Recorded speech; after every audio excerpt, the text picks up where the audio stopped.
কিছু বলো, মোটার বই আছে আছে এখন যে যাইবা।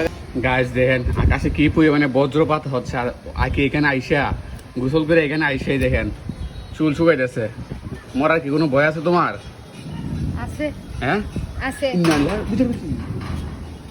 দেখছো তুমি যে এখানে আইসছো, দেখছো কি পরিমাণে আকাশ চমকাচ্ছে, তুমি দেখছো একটা বার। গাছ দেখেন এরকম একটা সিচুয়েশনে কতটা মাথা খারাপ থাকলে আসলে আইসে গেলে দাঁড়াইয়া ভিডিও প্লাস দেখেন।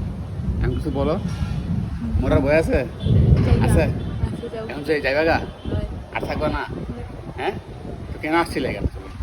এমনিতেই দেখতে। দেখতে আসছিলা? হ্যাঁ। দেখা হয়েছে? হ্যাঁ। কি দেখছো অনিল? দেখছো গাইস কি পরিমাণে গাইস, কি পরিমাণে। মাই গড, দাও দাও আমার লাগে জুস দাও।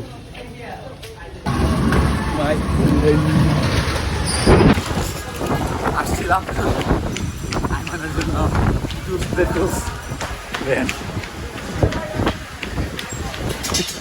এরকম অবস্থা চলে করবো যে কোনো সিচুয়েশন আমাদের সন্তানের জন্য খাবার ঘুরতে তুলে দিতে পারে না।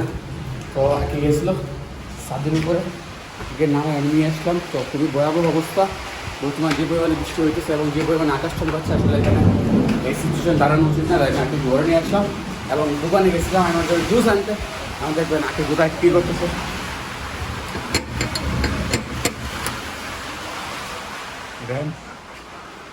এই যে জুস জানলা লাগাই গেল না, যেটা হলো জানলা লাগাইছে তো বাড়ি হয়েছে। দেখছেন কি একটা অবস্থা। বিছনা ভিজে গেছে অর্ধেক। বাজারে যে পরিমাণে বৃষ্টি হইতেছে, আমার ঘুম তো উঠে গেছে, আমার কিন্তু ঘুম তো উঠে গেছে। তো কি বুঝলা আজকের বৃষ্টি দেখে এবং আজকের আকাশ চমকানো দেখে তুমি কি বুঝলা এবং তোমার কেমন ফিল হয়েছে? হ্যাঁ কি বুঝতে পারছো বলো কি বুঝতাম যে কার আমারে গাইস। হাত থেকে দেখা যায়। আপনারাই বুঝতে পারছেন যে আসলে মুচকে হাসি আড়ালে কিছু একটা লুকায় আছে।